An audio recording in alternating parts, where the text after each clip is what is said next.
नमस्कार दोस्तों, गायत्री अकादमी में आपका स्वागत है। तो चलिए स्टार्ट करते हैं। आज का पहला प्रश्न, ISO 9000 क्या निर्धारित करता है? यदि कंपनी अपनी लिखित प्रक्रियाओं का अभ्यास करती है, गुणवत्ता नियंत्रण के लिए प्रयुक्त प्रक्रिया, परिवर्तनशीलता के दुर्लभ कारण, गुणवत्ता के संबंध में आपूर्तिकर्ताओं का निष्पादन। आंसर, यदि कंपनी अपनी लिखित प्रक्रियाओं का अभ्यास करती है। Option A. व्याख्या, ISO 9000 मानक निर्धारित करता है कि कोई कंपनी अपनी लिखित प्रक्रियाओं का अभ्यास करती है अथवा नहीं। प्रायः ISO 9000 प्रमाणन के रूप में संदर्भित किया जाने वाला मानक है जिसके आधार पर किसी संगठन के गुणवत्ता प्रबंधन को प्रमाणित किया जा सकता है। यह अंतर्राष्ट्रीय मानकीकरण संगठन द्वारा प्रकाशित गुणवत्ता आश्वासन और प्रबंधन के लिए अंतर्राष्ट्रीय स्तर पर मान्यता प्राप्त मानकों का एक सेट है। इसका उद्देश्य उन वस्तुओं और सेवाओं के उत्पादन को प्रोत्साहित करना है जो गुणवत्ता के विश्व स्तर पर स्वीकार्य स्तर को पूरा करते हैं। ISO 9000 मानकों की एक श्रृंखला है जो विनिर्माण और सेवा उद्योगों के लिए एक प्रभावी गुणवत्ता आश्वासन QA प्रणाली को परिभाषित, स्थापित और बनाए रखता है। अब अगला प्रश्न, दृष्टिकोण के आधार पर मानवीय मूल्य कितने प्रकार के होते हैं? 2 प्रकार के, 3 प्रकार के, 5 प्रकार के, 7 प्रकार के। आंसर, 2 प्रकार के। Option A. दृष्टिकोण के आधार पर मानवीय मूल्य 2 प्रकार के होते हैं जो निम्नलिखित हैं: सकारात्मक मूल्य और नकारात्मक मूल्य। सकारात्मक मूल्य जैसे अहिंसा, शांति, धैर्य आदि। नकारात्मक मूल्य जैसे हिंसा, अन्याय, कायरता आदि। उल्लेखनीय है कि मूल्य अमूर्त होते हैं, मूल्य सीखे जाते हैं। मूल्य कुछ अंश तक आंतरिक भाव होते हैं जो व्यक्ति के व्यक्तित्व में प्रतिबिंबित होते हैं। अब अगला प्रश्न, भ्रष्टाचार का कारण निम्नलिखित में से क्या है? आर्थिक असुरक्षा, आयकर की उच्च दर, लोकतंत्र प्रणाली, उपर्युक्त सभी। आंसर, उपर्युक्त सभी। उपर्युक्त सभी भ्रष्टाचार के कारण है। भारत में भ्रष्टाचार के पीछे आर्थिक असुरक्षा, आयकर की उच्च दर, लोकतंत्र प्रणाली, पारदर्शिता की कमी, कमजोर संस्थाएं और अप्रभावी कानूनी ढांचे, कम वेतन और प्रोत्साहन का अभाव, नौकरशाही, लाल फीताशाही, राजनीतिक हस्तक्षेप, विल्सन ब्लोअर की सुरक्षा का अभाव, सामाजिक असमानता आदि कारणों को जिम्मेदार माना जाता है। आपको बता दें कि भ्रष्टाचार सत्तासीन पदाधिकारियों अथवा सार्वजनिक कार्यालय के लोगों द्वारा किया गया असंनिष्ठ व्यवहार है। भ्रष्टाचार को किसी निजी लाभ के लिए सार्वजनिक पद का दुरुपयोग करने की प्रवृत्ति के रूप में परिभाषित किया जाता है से होती है। इस तरह भ्रष्टाचार का तात्पर्य नैतिकता की विफलता से है। अगला प्रश्न, निम्नलिखित में से कौन पारिस्थितिकी तंत्र का अंग है? पौधे, जंतु, अपघटक, उपर्युक्त सभी। आंसर, उपर्युक्त सभी। उपर्युक्त सभी पारिस्थितिकी तंत्र का अंग है। पारिस्थितिकी तंत्र एक कार्यशील इकाई है जिसके अंतर्गत जैविक संगठक जैसे पौधे, सूक्ष्म जीव व मानव सहित सभी जंतु और भौतिक या अजैविक घटक संगठक, ऊर्जा प्रवाह, जलीय चक्र, खनिज चक्र, अवसाद चक्र, जैव भू रासायनिक चक्र परस्पर एक दूसरे से संबंधित और आबद्ध होते हैं। इस तरह पारिस्थितिकी तंत्र जैविक और अजैविक घटकों से बनी एक प्रणाली है जो एक इकाई के रूप में एक साथ कार्य करती है। अगला प्रश्न, रिश्वत अधिनियम 2010 के अंतर्गत निम्नलिखित में से कौन एक अपराध है? रिश्वत देना या रिश्वत का प्रस्ताव देना, रिश्वत मांगना या स्वीकार करना, एक विदेशी सरकारी अधिकारी को रिश्वत देना, उपर्युक्त सभी। आंसर, उपर्युक्त सभी। व्याख्या, उपर्युक्त सभी रिश्वत अधिनियम 2010 के अंतर्गत अपराध है। आपको बता दें कि रिश्वत अधिनियम 2010 जो 1 जुलाई 2011 को लागू हुआ, ब्रिटेन के नागरिक या ब्रिटेन में स्थित व्यक्ति के लिए प्रत्यक्ष या अप्रत्यक्ष रूप से रिश्वत देना या प्राप्त करना अपराध बनाता है। इस अधिनियम में 2 समान अपराधों को सम्मिलित किया गया है जिसमें रिश्वत की पेशकश करना, वादा करना या देना, प्रत्यक्ष रिश्वतखोरी, जबकि रिश्वत के लिए अनुरोध करना, रिश्वत पाने या स्वीकार करने के लिए सहमत होना, अप्रत्यक्ष रिश्वतखोरी शामिल है। अगला प्रश्न, प्रकाश संश्लेषण के लिए कौन सी गैस आवश्यक है? CO2, O2, N2, CO। Answer, CO2। व्याख्या, प्रकाश संश्लेषण के लिए कार्बन डाइऑक्साइड गैस की आवश्यकता होती है। आपको बता दें कि प्रकाश संश्लेषण के लिए आवश्यक पदार्थ मुख्य रूप से कार्बन डाइऑक्साइड, जल और सूर्य का प्रकाश है। इसीलिए प्रकाश संश्लेषण के दौरान पौधे हवा और मिट्टी से कार्बन डाइऑक्साइड CO2 और जल H2O ग्रहण करते हैं। प्रकाश संश्लेषण में कार्बन डाइऑक्साइड और जल के बीच रासायनिक क्रिया के फलस्वरूप ग्लूकोज का निर्माण होता है और ऑक्सीजन मुक्त होती है। अगला प्रश्न है, निम्नलिखित में से कौन आचार नीति के सही अथवा गलत होने का निर्धारण करती है? मानवीय क्रियाएं, मानव विचार, मानव निर्णय, मानव पूर्वानुमान। आंसर मानवीय क्रियाएं, ऑप्शन ए। मानवीय क्रियाएं आचार नीति के सही अथवा गलत होने का निर्धारण करती हैं। मानव क्रिया नैतिकता का प्रारंभिक बिंदु है। किसी व्यक्ति के किसी भी कार्य की नैतिकता या अनैतिकता का निर्धारण करने में सबसे पहले विचार करने वाले बिंदुओं में से एक यह है कि यह एक सचेत मानवीय कार्य होना चाहिए। आचार नीति स्थानिक विशेषताओं से युक्त और ऐतिहासिक रूप से निर्मित एक ऐसी व्यवस्था का निर्माण करती है जो समाज को कल्याणकारी मार्ग पर चलने के लिए प्रेरित करती है। अगला प्रश्न है, जलीय चक्र में निम्नलिखित में से कौन जल के हस्तांतरण को संदर्भित करता है? एक जलाशय से दूसरे जलाशय, एक अवस्था से दूसरी अवस्था, दोनों ए और बी, उपर्युक्त में से कोई नहीं। आंसर एक अवस्था से दूसरी अवस्था, ऑप्शन बी। व्याख्या, जलीय चक्र एक अवस्था से दूसरी अवस्था में जल के हस्तांतरण को संदर्भित करता है। जलीय चक्र में 5 प्रक्रियाएं संघनन, अवक्षेपण, रिसाव, अपवाह और वाष्पीकरण शामिल होती हैं जो मिलकर जलीय चक्र बनाती हैं। इसलिए जल चक्र को हाइड्रोलॉजिकल चक्र के रूप में भी जाना जाता है। यह एक जैव भू रासायनिक चक्र है जो पृथ्वी की सतह पर ऊपर और नीचे पानी की निरंतर चक्रीय गति का वर्णन करता है। महासागर जल चक्र में महत्वपूर्ण भूमिका निभाता है क्योंकि यह 86% वैश्विक वाष्पीकरण का स्रोत है। अब अगला प्रश्न है, उपकार का संबंध निम्नलिखित में से किससे है? अच्छा करना, हानि से बचना, लोगों का सम्मान करना और लोगों को हानि न पहुंचाना। आंसर अच्छा करना, ऑप्शन ए। उपकार का संबंध अच्छा करने से है। उपकार का सामान्य अर्थ भलाई करने से है। भलाई अथवा हित के लिए कार्य करना उपकार कहलाता है। परोपकारी व्यक्ति अपनी सहज सहानुभूति और दूसरों का समर्थन करने की वास्तविक इच्छा से प्रेरित होते हैं जो अक्सर नैतिक जिम्मेदारी की मजबूत भावना से प्रेरित होते हैं। अगला प्रश्न, पारिस्थितिकी तंत्र में ऊर्जा का प्रवाह कैसा होता है? एकल दिशात्मक, द्विदिशात्मक, त्रिदिशात्मक, टेट्रादिशात्मक। आंसर एकल दिशात्मक, ऑप्शन ए। पारिस्थितिकी तंत्र में ऊर्जा का प्रवाह एकल दिशात्मक होता है। लिंडमैन के ऊर्जा के नियम के अनुसार 10% ऊर्जा को पारिस्थितिकी पिरामिड के एक स्तर से दूसरे स्तर पर स्थानांतरित किया जाता है क्योंकि अधिकांश ऊर्जा ऊष्मा के रूप में निकालती है और इसका उपयोग जीवों की चयापचय गतिविधियों को करने में भी किया जाता है। इस तरह एक पोषी स्तर से दूसरे पोषी स्तर तक कम ऊर्जा का स्थानांतरण होगा। इसीलिए पारिस्थितिकी तंत्र में ऊर्जा का प्रवाह प्रकृति में एक तरफा होता है, अर्थात ऊर्जा की दिशा सूर्य से उत्पादक तक और फिर ऊर्जा के पिरामिड के अगले स्तर तक होती है। अगला प्रश्न है, भारतीय संविधान में उल्लिखित धर्मनिरपेक्षता में कौन शामिल नहीं है? राज्य का कोई आधिकारिक धर्म नहीं, राज्य और धर्म का पृथक्करण, सैद्धांतिक दूरी का सिद्धांत, परोपकारी तटस्थता का सिद्धांत। आंसर परोपकारी तटस्थता का सिद्धांत, ऑप्शन डी। भारतीय संविधान में उल्लिखित धर्मनिरपेक्षता में परोपकारी तटस्थता का सिद्धांत शामिल नहीं है। धर्मनिरपेक्षता का आशय धर्म को जीवन के राजनीतिक, आर्थिक, सामाजिक और सांस्कृतिक पहलुओं से अलग रखने से है। धर्म को विशुद्ध रूप से व्यक्तिगत मामला माना जाता है। धर्मनिरपेक्ष शब्द का अर्थ है धर्म से अलग होना या जिसका कोई धार्मिक आधार नहीं है।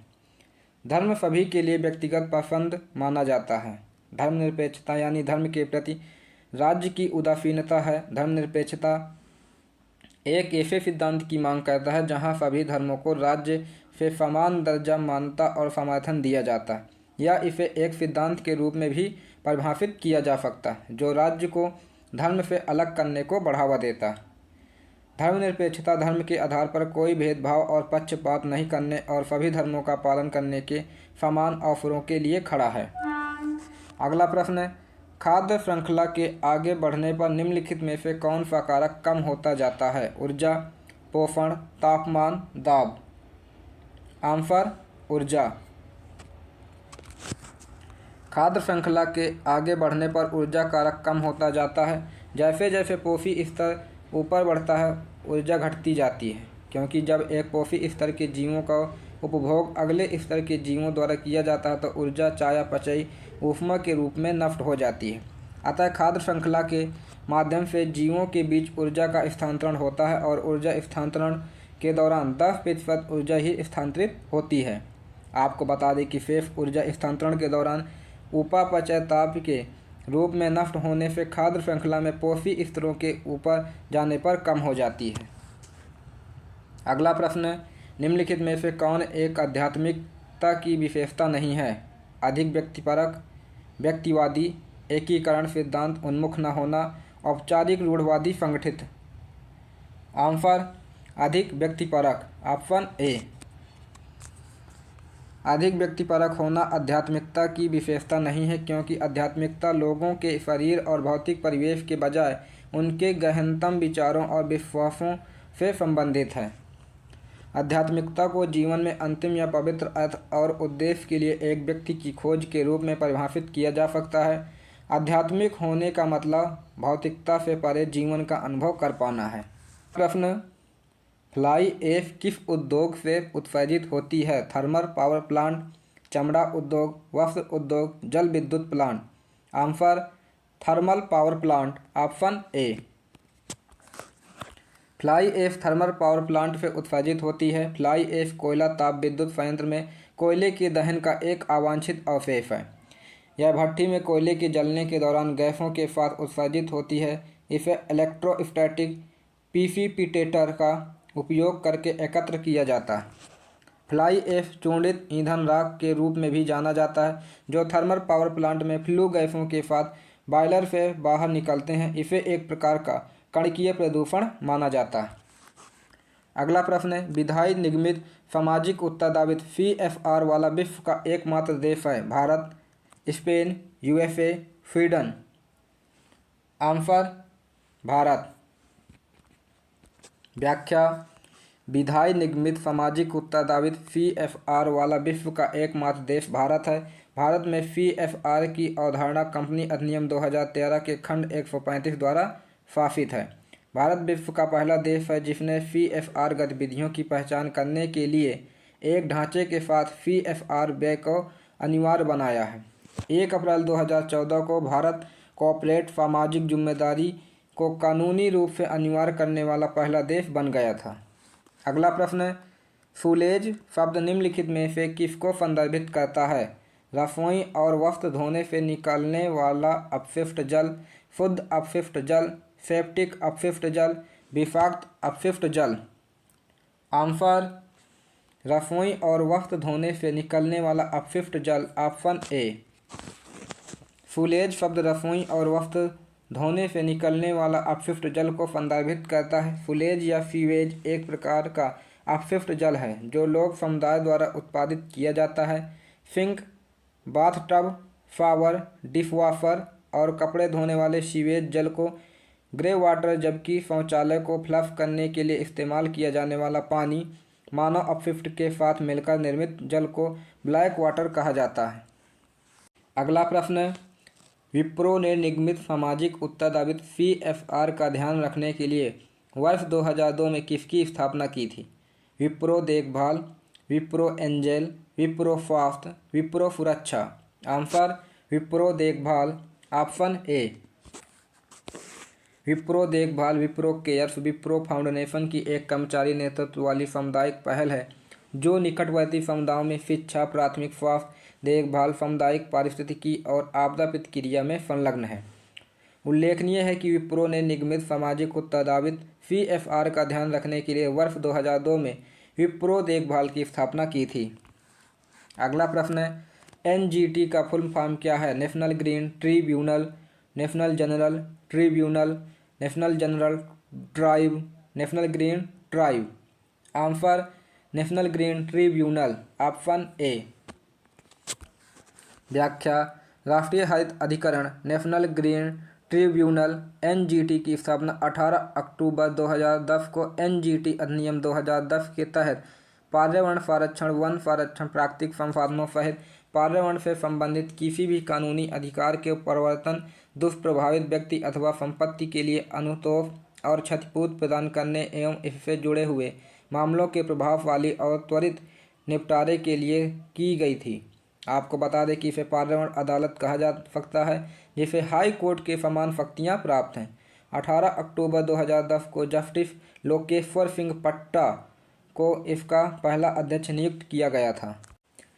अगला प्रश्न, बिल गेट्स ने माइक्रोसॉफ्ट का आरंभ कब किया था? वर्ष 1975, वर्ष 1977, वर्ष 1979, वर्ष 1980। आंसर वर्ष 1975, ऑप्शन ए। व्याख्या, बिल गेट्स एक अमेरिकी बिजनेस मैग्नेट, निवेशक, लेखक और परोपकारी है। 4 अप्रैल 1975 को यूएस में माइक्रोसॉफ्ट की स्थापना बिल गेट्स और पॉल एलन द्वारा की गई थी। माइक्रोसॉफ्ट कॉरपोरेशन एक अमेरिकी बहुराष्ट्रीय प्रौद्योगिकी निगम है जिसका मुख्यालय रेडमंड, वाशिंगटन में है। माइक्रोसॉफ्ट के सबसे प्रसिद्ध सॉफ्टवेयर उत्पाद ऑपरेटिंग सिस्टम की विंडोज लाइन, उत्पादकता अनुप्रयोगों के माइक्रोसॉफ्ट 365 स्वीट और एज वेब ब्राउज़र हैं। यह दुनिया की सबसे बड़ी पीसी सॉफ्टवेयर कंपनियों में से एक है।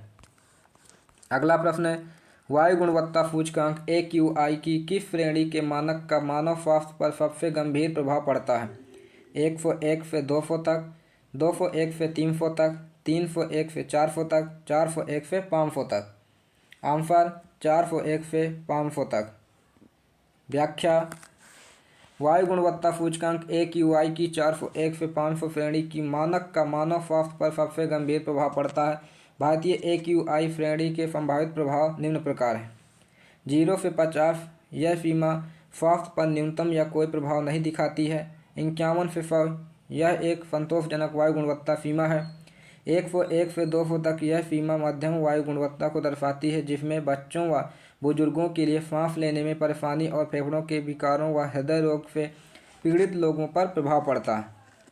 201 से 300 तक, यह सीमा हवा की खराब गुणवत्ता को दर्शाती है और लंबे समय तक इसके संपर्क में रहने वाले लोगों के स्वास्थ्य पर प्रभाव पड़ता है। 301 से 400 तक, यह श्रेणी बहुत खराब वायु गुणवत्ता दर्शाती है और लंबे समय तक रहने पर श्वसन संबंधी बीमारी का कारण बनती है। 401 से 500 तक, यह AQI की गंभीर सीमा है, जिससे सामान्य और रोगग्रस्त लोगों के स्वास्थ्य पर प्रभाव पड़ता है। यह संवेदनशील समूहों पर गंभीर स्वास्थ्य प्रभाव भी डालता है। अब अगला प्रश्न है, निम्नलिखित में से कौन निगमित शासन अर्थात स्वनियमन का रूप है? क्रिया विधि का संग्रह, भारतीय निगम, मानक संहिता, उपभोक्ता संरक्षण कानून। आंसर क्रिया विधि का संग्रह, ऑप्शन ए। निगमित शासन क्रिया विधि का संग्रह है कंपनी शासन या कॉर्पोरेट शासन प्रक्रियाओं, रिवाजों, नीतियों, कानून और संस्थानों की एक व्यवस्था है जिनसे निगम या कंपनी निर्देशित, प्रशासित या नियंत्रित होती है। कॉर्पोरेट प्रशासन में कई हितधारकों के बीच संबंध और लक्ष्य भी शामिल है जिनके द्वारा कोई निगम नियंत्रित होती है। अगला प्रश्न है, भारत के पर्यावरण इतिहास के साक्ष्य को आद्य ऐतिहासिक हड़प्पा संस्कृति के रूप में जाना जा सकता है। सिंधु घाटी सभ्यता, आर्य जनजाति, शहरी सभ्यता, उपयुक्त में से कोई नहीं। आंसर सिंधु घाटी सभ्यता, ऑप्शन ए। भारत के पर्यावरण इतिहास के साक्ष्य को आद्य ऐतिहासिक हड़प्पा संस्कृति को सिंधु घाटी सभ्यता के रूप में जाना जाता है। इस सभ्यता का नाम हड़प्पा सभ्यता रखा गया। वह राखलदास बनर्जी को मोहनजोदड़ो का खोजकर्ता माना गया। यह सभ्यता सिंधु नदी घाटी में फैली हुई थी, इसलिए इसका नाम सिंधु घाटी सभ्यता रखा गया। प्रथम बार नगरों के उदय के कारण इसे प्रथम नगरीकरण भी कहा जाता है। अब अगला प्रश्न, प्रबंधन का भारतीय मॉडल कैसा है? मूल्य जनित समग्रता, चैतन्य समग्रता, हाइब्रिड, उपयुक्त में से कोई नहीं। आंसर मूल्य जनित समग्रता। प्रबंधन का भारतीय मॉडल मूल्य जनित समग्रता को समाहित करता है। प्रबंधन का भारतीय मॉडल भारतीय लोकाचार उन मूल्यों और प्रथाओं को संदर्भित करता है जो भारत की संस्कृति, सेवा, नेतृत्व और प्रबंधन में योगदान कर सकती है। ये मूल्य और प्रथाएं सनातन धर्म शाश्वत सार में निहित हैं और भारतीय दर्शन के विभिन्न पहलुओं से प्रभावित है। अगला प्रश्न, निम्नलिखित में से कौन सी एक विलुप्त प्रजाति है? Dodo, dugong, great Indian bustard, लाल पांडा। आंसर डोडो, ऑप्शन ए।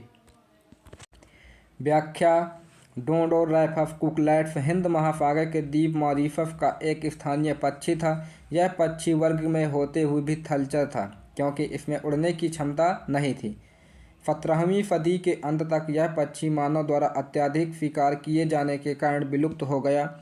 यह पक्षी कबूतर और फाख्ता के परिवार से संबंधित था, जबकि काला हिरन, मगरमच्छ, भारतीय जंगली गधा, भारतीय गैंडे, शेर, पूंछ वाले लंगूर ऐसी प्रजातियां हैं जो विलुप्त होने के खतरे में हैं।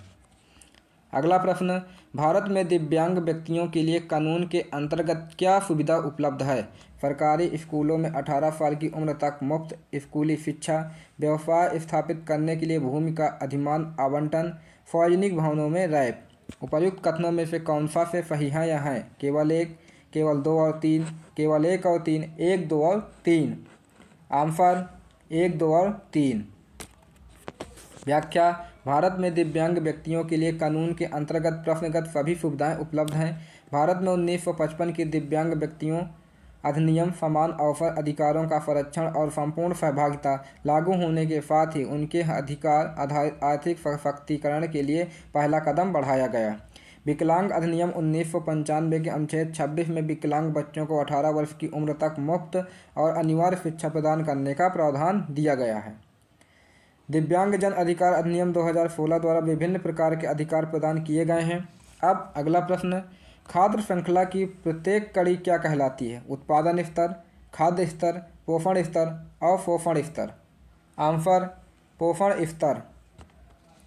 व्याख्या, खाद्य श्रृंखला का प्रत्येक चरण अथवा कड़ी एक पोषी स्तर बनाते हैं। स्वपोषी अथवा उत्पादक प्रथम पोषी स्तर है तथा सौर ऊर्जा का स्थिरीकरण करके उसे परपोषियों अथवा उपभोक्ताओं के लिए उपलब्ध कराते। खाद्य श्रृंखला या खाद्य जाल के प्रत्येक स्तर या लिंक को पोषी स्तर कहा जाता है। पोषी स्तर वह स्थिति है जो एक जीव उस विशेष पारिस्थितिकी तंत्र की खाद्य श्रृंखला या वेब के भीतर रहता है। ट्रॉफिक पोषी स्तरों में उत्पादक, प्राथमिक उपभोक्ता, द्वितीयक उपभोक्ता, तृतीयक उपभोक्ता और डिकम्पोजर शामिल हैं। अगला प्रश्न, वैश्विक परोपकार पर्यावरण सूचकांक कौन जारी करता है? संयुक्त राष्ट्र विकास कार्यक्रम UNDP, पर्ड्यू विश्वविद्यालय, इंडियाना पोलिस, IUPUI, विश्व आर्थिक मंच, WEF, international union for conservation of nature IUCN। Answer Purdue विश्वविद्यालय, Indianapolis, IUPUI, option B. व्याख्या, वैश्विक परोपकार पर्यावरण सूचकांक GPEI इंडियाना विश्वविद्यालय, पर्ड्यू विश्वविद्यालय, इंडियाना पोलिस, IUPUI द्वारा जारी किया गया था। वैश्विक परोपकार पर्यावरण सूचकांक GPEI बताता है कि परोपकार को बढ़ावा देने के लिए एक सुसंगत, सक्षम नियामक वातावरण, राज्य सहयोग, मजबूत परोपकारी परंपराएं और सामाजिक मूल्य आवश्यक हैं। वैश्विक परोपकार सार्वजनिक स्वास्थ्य संकट और गरीबी से लेकर अशिक्षा और जलवायु परिवर्तन तक दुनिया के सामने आने वाले कुछ गंभीर मुद्दों को संबोधित करने में मदद करता है। अगला प्रश्न, शेर किस वर्ग में सम्मिलित है? सर्वाहारी, उत्पादक, द्वितीयक उपभोक्ता, तृतीयक उपभोक्ता। आंसर तृतीयक उपभोक्ता, ऑप्शन डी।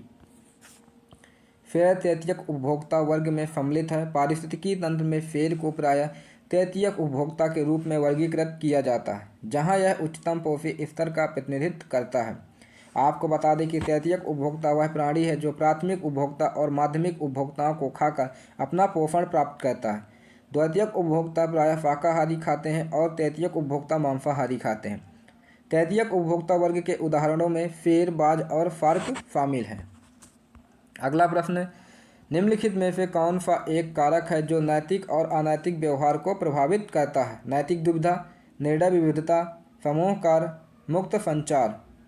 आंसर नैतिक दुविधा, ऑप्शन ए। नैतिक दुविधा एक कारक है जो नैतिक और अनैतिक व्यवहार को प्रभावित करता है। नैतिक दुविधा नैतिक निर्णय में ऐसी परिस्थिति है जहां दो बराबर महत्व के विकल्पों में किसी एक को चुनने में दुविधा होती है। इसीलिए इस स्थिति में दोनों विकल्पों में से एक का चयन अनिवार्य होता है और जब किसी एक को चुनकर पूर्ण संतुष्टि मिलाना संभव नहीं हो पाता तो इस स्थिति को नैतिक दुविधा कहते हैं। अगला प्रश्न, जैव भार में कौन सम्मिलित है? उत्पादक, उपभोक्ता, अपघटक, समस्त जीव। आंसर समस्त जीव। जैव भार में उत्पादक, उपभोक्ता, अपघटक सहित समस्त जीव सम्मिलित हैं। जैव भार या बायोमास एक निश्चित समय में किसी दिए गए क्षेत्र या पारिस्थितिकी तंत्र में जैविक जीवों का द्रव्यमान है। बायोमास का तात्पर्य प्रजातियों के जैव भार से है जो सभी जीव प्रजातियों का सामुदायिक द्रव्यमान या समुदाय में सभी प्रजातियों का द्रव्यमान है। इसमें सूक्ष्म जीव, पौधे या जानवर शामिल हो सकते हैं। अगला प्रश्न, निम्नलिखित में से कौन उपभोक्ताओं के कॉर्पोरेट सामाजिक उत्तरदायित्व का हिस्सा है? उचित संभावना और सिद्धि और पदोन्नति के लिए उचित प्रणाली, विक्रेता बाजार होने पर भी उचित मूल्य पर माल की आपूर्ति करना, व्यवसाय संचालन की दक्षता में सुधार, वास्तविक शिकायतों की सुनवाई और निवारण के लिए एक अवसर प्रदान करना। नीचे दिए गए विकल्पों में से सही उत्तर चुनिए। 1 और 2, 2 और 4, 2 और 3, 1 और 3। आंसर 2 और 4। व्याख्या, मानक गुणवत्ता का सामान उपलब्ध कराने के लिए उचित मूल्य यानी विक्रेता में उचित मूल्य पर सामानों की आपूर्ति करना और सुनवाई का अवसर प्रदान करना, एक वास्तविक शिकायतों का निवारण करना उपभोक्ताओं के लिए कॉर्पोरेट सामाजिक उत्तरदायित्व का हिस्सा था, जबकि उचित अवसर उपलब्धि और पदोन्नति के लिए उचित प्रणाली तथा व्यवसाय संचालन की दक्षता में सुधार प्रबंधन जिम्मेदारियां हैं। अतः केवल कथन 2 और 4 सही हैं। अगला प्रश्न, क्षारीय मिट्टी में उगने वाले पौधे क्या कहलाते हैं? Xerophyte, mesophyte, hydrophyte, halophyte. Answer halophyte. व्याख्या, क्षारीय मिट्टी में उगने वाले पौधों को हैलोफाइट्स कहते हैं। हैलोफाइट्स लवण मृदो भेद पादप ऐसे पौधे होते हैं जो खारे पानी में उगते हैं। मैनग्रोव इसका उदाहरण है जो पूरे भारत की तटीय सीमा के आसपास फैला हुआ है। लवणोभेद्य पौधे मुख्यतः 3 प्रकार के एक्वाहेलिन्स, ट्रेस्ट्रोहेलिन्स, एरोहेलिन्स होते हैं। सूखे अधिवासों में रहने के लिए अनुकूलित पौधों को जीरोफाइट्स मरुद्भिद्दी पादप कहा जाता है। जो पौधे माध्यम आर्द्रता में जीवित रह सकते हैं उन्हें मेसोफाइट्स कहा जाता है और पानी में रहने वाले पौधों को हाइड्रोफाइट्स जलोभिद्ध पादप कहा जाता है। अगला प्रश्न, सृष्टि के मूल तत्व कितने हैं? 4, 5, 6, 7। आंसर 5। व्याख्या, सृष्टि के 5 मूल तत्व आकाश, वायु, अग्नि, जल और पृथ्वी है। इन 5 तत्वों को वेद भाषा में पंच तत्व कहा जाता है। इसी से आत्मा और शरीर की उत्पत्ति होती है। अतः समस्त सृष्टि का आधार 5 तत्व हैं जिन्हें पंचभूत या पंच तत्व कहा जाता है। अगला प्रश्न, शाकाहारी प्राणी क्या कहलाते हैं? उत्पादक, प्राथमिक उपभोक्ता, द्वितीयक उपभोक्ता, तृतीयक उपभोक्ता। आंसर प्राथमिक उपभोक्ता। शाकाहारी प्राणी प्राथमिक उपभोक्ता कहलाते हैं। प्राथमिक उपभोक्ता दूसरा पोषी स्तर बनाते हैं। इन्हें शाकाहारी भी कहा जाता है। वे प्राथमिक उत्पादकों, पौधों या शैवालों को खाते हैं। सभी शाकाहारी जंतु प्रथम श्रेणी के उपभोक्ता होते हैं। शाकाहारी जंतु वनस्पतियों का भोजन के रूप में प्रयोग करते हैं। उत्पादक जैसे पौधे अपने पोषक तत्व स्वयं बनाते हैं, जबकि प्राथमिक उपभोक्ता जिन्हें शाकाहारी कहा जाता है भोजन के लिए उत्पादकों पर निर्भर होते हैं। इस तरह जो जंतु केवल पौधों को अपने भोजन के रूप में खाते हैं शाकाहारी कहलाते हैं। अगला प्रश्न, आचार नीति किस प्रकार का विज्ञान है? सकारात्मक विज्ञान, प्रायुक्त विज्ञान, मानक विज्ञान, व्यवस्थित विज्ञान। आंसर मानक विज्ञान। आचार नीति एक मानक विज्ञान है। आचार नीति में समाज में सम्मान सहमति का निर्माण करती है जिससे व्यक्ति स्व प्रेरणा से सत्य, न्याय जैसे उच्च मूल्यों का अनुगमन करता है। अतः आचार नीति स्थानिक विशेषताओं से युक्त और ऐतिहासिक रूप से निर्मित एक ऐसी व्यवस्था का निर्माण करती है जो समाज को कल्याणकारी मार्ग पर चलने के लिए प्रेरित करती है। अगला प्रश्न, हरे पौधे सूर्य प्रकाश को किस में बदलते हैं? यांत्रिक ऊर्जा में, रासायनिक ऊर्जा में, भौतिक ऊर्जा में, विद्युत ऊर्जा में। आंसर रासायनिक ऊर्जा में। व्याख्या, हरे पौधे सूर्य प्रकाश को रासायनिक ऊर्जा में बदलते हैं। प्रकाश संश्लेषण वह प्रक्रिया है जिसके द्वारा हरे पौधे सूर्य के प्रकाश की उपस्थिति में कार्बन डाइऑक्साइड, पानी और खनिजों को अवशोषित कर अपना भोजन तैयार करते हैं। प्रकाश संश्लेषण प्रक्रिया द्वारा हरे पौधे और कुछ अन्य जीव प्रकाश ऊर्जा को रासायनिक ऊर्जा में बदलते हैं। इस प्रक्रिया में क्लोरोफिल के अणु सूर्य के प्रकाशीय ऊर्जा को अवशोषित कर उसे रासायनिक ऊर्जा में रूपांतरित करते हैं। अगला प्रश्न है, भारत के निम्नलिखित में से किस राष्ट्रपति ने मूल्य आधारित शिक्षा के महत्व पर बल दिया है? वराहगिरी वेंकटगिरी, बासप्पा दनप्पा जत्ती, APJ Abdul Kalam, Kocheril Raman Narayan. Answer APJ Abdul Kalam. Bharat के राष्ट्रपति APJ अब्दुल कलाम ने मूल्य आधारित शिक्षा के महत्व पर बल दिया है। कलाम का शैक्षिक दृष्टिकोण तार्किक, कौशल व वैज्ञानिक दर्शन पर आधारित है। आपको बता दें कि कलाम शिक्षा को शाश्वत जीवन प्राप्ति का माध्यम और शिक्षा का प्रमुख लक्ष्य बच्चों को सृजनशील, आत्मनिर्भर व तेजस्वी नागरिक बनाना मानते थे। मिसाइल मैन के नाम से विख्यात राष्ट्रपति कलाम भारतीय समाज की संपन्नता को समाज, राजनीति, शिक्षा, उद्योग इत्यादि में क्रांतिकारी प्रगति के आधार पर परिवर्तन देखते हैं। अगला प्रश्न, प्रकृति का सफाई कर्मी किसे कहा जाता है? केचुआ, गिद्ध, शुतुरमुर्ग, बाज। आंसर गिद्ध। गिद्ध प्रकृति का माहिर सफाई कर्मी पक्षी है। गिद्ध मृत पशुओं के शवों आदि को खाकर पर्यावरण को स्वच्छ रखते हैं और मनुष्य की कई तरह की महामारियों से रक्षा करते हैं। इसीलिए गिद्धों को पर्यावरण का निःशुल्क सफाई कर्मी कहा जाता है। पहले कभी गिद्ध बहुतायत में पाए जाते थे, लेकिन वर्तमान में पशु इलाज में प्रयोग की जाने वाली दर्द निवारक दवा डायक्लोफेनेक के कारण इनकी संख्या कुछ ही हजारों में शेष रह गई है। अगला प्रश्न, विवेकानंद के दर्शन को किस रूप में जाना जाता है? द्वैत वेदांत, विशिष्टता द्वैत वेदांत, व्यवहारिक वेदांत, शुद्धाद्वैत दर्शन। आंसर व्यवहारिक वेदांत। व्याख्या, विवेकानंद के दर्शन को व्यवहारिक वेदांत के रूप में जाना जाता है। विवेकानंद एक मानवतावादी चिंतक थे। उनके अनुसार मनुष्य का जीवन ही एक धर्म है। धर्म ना तो पुस्तकों में है, ना ही धार्मिक सिद्धांतों में। प्रत्येक व्यक्ति अपने ईश्वर का अनुभव स्वयं कर सकता है। विवेकानंद के शब्दों में, मेरा ईश्वर दुखी, पीड़ित, हर जाति का निर्धन मनुष्य है। इस प्रकार विवेकानंद ने गरीबी को ईश्वर से जोड़कर दरिद्र नारायण की अवधारणा दी, ताकि इससे लोगों की, वंचित वर्गों की सेवा के प्रति जागरूक किया जा सके और उनकी स्थिति में सुधार करने हेतु प्रेरित किया जा सके। उल्लेखनीय है कि वेदांत ज्ञान योग का एक स्रोत है जो व्यक्ति को ज्ञान प्राप्ति की दिशा में उत्प्रेरित करता है। इसका मुख्य स्रोत उपनिषद है, जो वेद ग्रंथों और वैदिक साहित्य का सार समझे जाते हैं। उपनिषद वैदिक साहित्य का अंतिम भाग है, इसलिए इसको वेदांत कहते हैं। अगला प्रश्न है, जीवों में खाद्य श्रृंखला का उपसमुचित क्रम क्या है? घास, भेड़िया, हिरन, सर्प। जीवाणु, घास, खरगोश, भेड़िया। घास, कीट, पक्षी, सर्प। घास, कीट, हिरन, सर्प। आंसर घास, कीट, पक्षी, सर्प। Option C. जीवों में खाद्य श्रृंखला का समुचित क्रम घास, कीट, पक्षी, सर्प है। खाद्य श्रृंखला का क्रम सूर्य या प्रकाश ऊर्जा प्राथमिक उत्पादक, प्राथमिक उपभोक्ता, द्वितीयक उपभोक्ता और तृतीयक उपभोक्ता से बनता है, जिसमें क्रमशः शाकाहारी, मांसाहारी, सर्वाहारी, निवारक होते हैं। शाकाहारी अथवा प्राथमिक उपभोक्ता द्वितीय पोषी स्तर, लघु मांसाहारी अथवा द्वितीय उपभोक्ता तृतीय पोषी स्तर तथा शीर्ष मांसाहारी अथवा तृतीय उपभोक्ता चतुर्थ पोषी स्तर निर्मित करते हैं। अगला प्रश्न, गांधीवादी शिक्षा का अंतिम उद्देश्य क्या है? एक वर्ग विहीन समाज का निर्माण, मानव का संवर्धन, एक मानव और जागृत समाज का विकास, सभी के लिए मुक्ति। आंसर मानव का संवर्धन।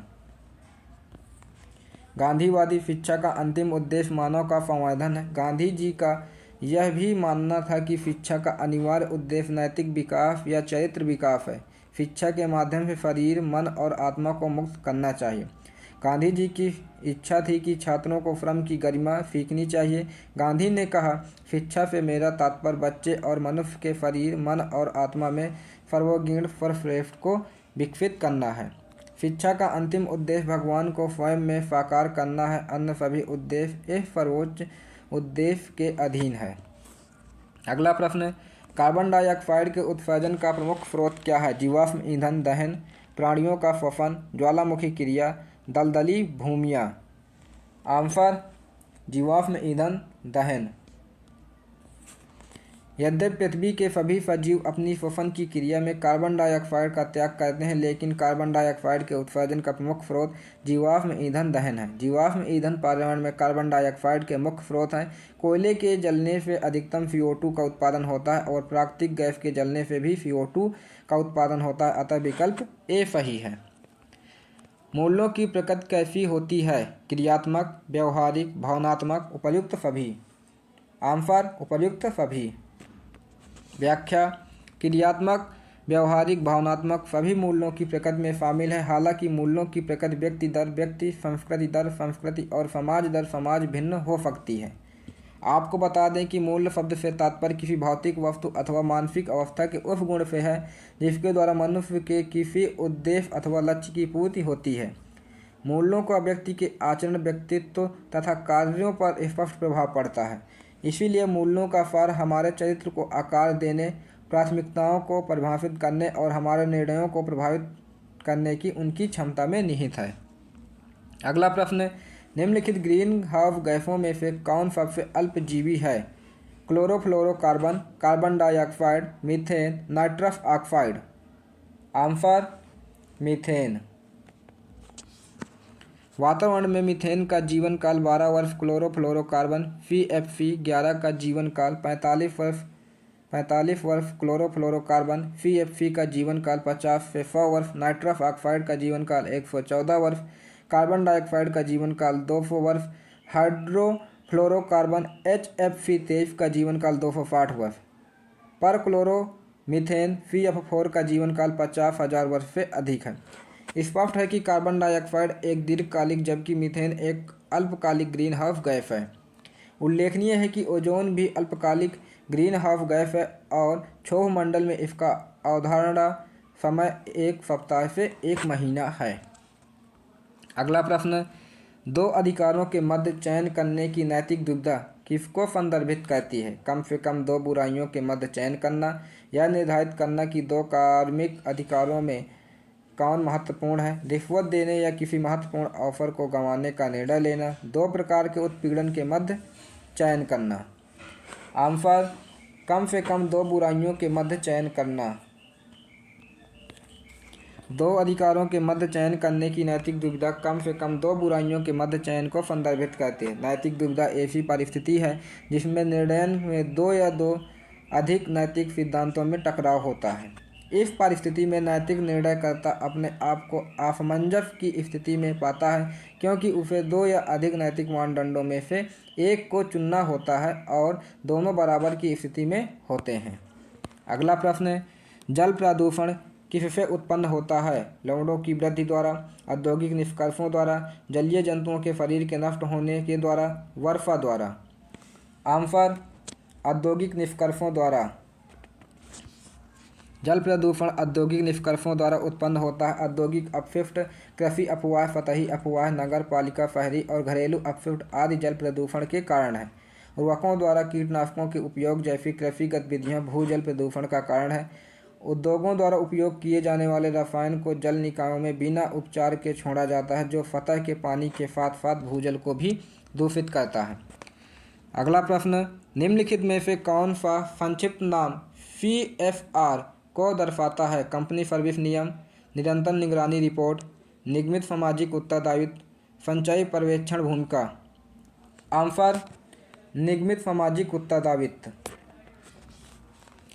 CSR का विस्तृत अर्थ निगमित सामाजिक उत्तरदायित्व है। यह उन व्यक्तियों या नीतियों को संदर्भित करता है जो व्यवसाय निगमित प्रशासन के एक घटक के रूप में लागू करते हैं, ताकि यह गारंटी दी जा सके कि उनकी व्यावसायिक प्रथाएं समाज के लिए नैतिक और लाभप्रद हैं। भारत में CSR की अवधारणा कंपनी अधिनियम 2013 के खंड 135 द्वारा स्थापित होती हैं, जिसे संसद के दोनों सदनों द्वारा पारित होने पर 23 अगस्त 2013 को भारत के राष्ट्रपति की सहमति प्राप्त हुई थी।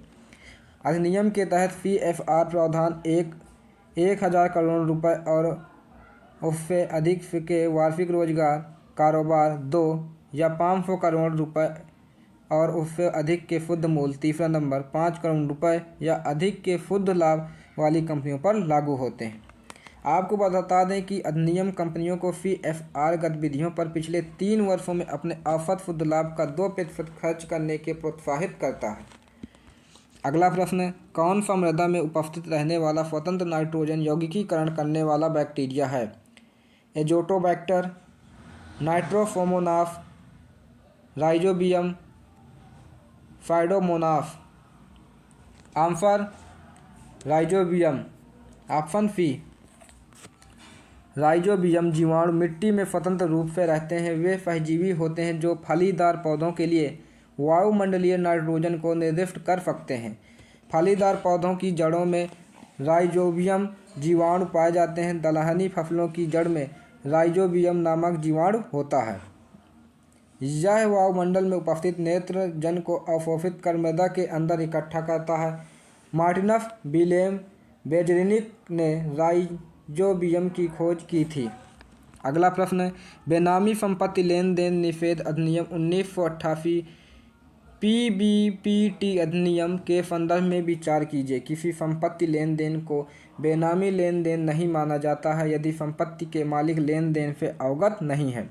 बेनामी संपत्तियां सरकार द्वारा अधिकृत की जा सकती हैं। अधिनियम में जांच के लिए 3 प्राधिकरणों का प्रावधान है, लेकिन किसी भी अपीलीय तंत्र का प्रावधान नहीं है। उपर्युक्त कथनों में से कौन सा सही है? केवल 1, केवल 2, केवल 1 और 3, 2 और 3। आंसर केवल 2। बेनामी संपत्ति लेन देन निषेध अधिनियम 1988 के तहत बेनामी संपत्तियां सरकार द्वारा अधिकृत की जा सकती हैं। वर्ष 1973 में भारत के विधि आयोग ने विभिन्न अधिनियमों और प्रचलित बेनामी प्रणाली का अध्ययन करने के बाद बेनामी लेन देन से निपटने के लिए एक अधिनियम बनाने की सिफारिश की थी, जिसके परिणाम स्वरूप बेनामी लेन देन निषेध अधिनियम 1988 को अधिनियमित किया गया, जो 19 मई 1988 को लागू हुआ था। इसे 2016 के संशोधन द्वारा नाम बदलकर बेनामी संपत्ति लेन देन निषेध अधिनियम 1988 कर दिया गया। अगला प्रश्न, बैक्टीरिया किस श्रेणी में सम्मिलित है? उत्पादक, अपघटक, प्राथमिक उपभोक्ता, द्वितीयक उपभोक्ता। आंसर अपघटक। व्याख्या, बैक्टीरिया अपघटक श्रेणी में सम्मिलित है। बैक्टीरिया और कवच को डिकम्पोजर कहा जाता है क्योंकि बैक्टीरिया और कवक मृतक को नष्ट करते हैं और कार्बनिक पदार्थों को सरल पदार्थों में तोड़ते हैं और पोषक तत्वों को वापस मिट्टी में प्रदान करते हैं। सभी बैक्टीरिया मनेरा जगत के अंतर्गत आते हैं। ये सूक्ष्म जीवों में सर्वाधिक संख्या में होते हैं और सभी स्थानों पर पाए जाते हैं। बैक्टीरिया जीवाणु सूक्ष्म एकल कोशिका युक्त जीव होते हैं। एंटोनी वान लीeuwenhoek द्वारा जीवाणु की खोज की गई थी। धन्यवाद। गायत्री अकादमी आप सभी को व्याख्यान देखने के लिए आभार। हमारे चैनल को लाइक, शेयर एंड सब्सक्राइब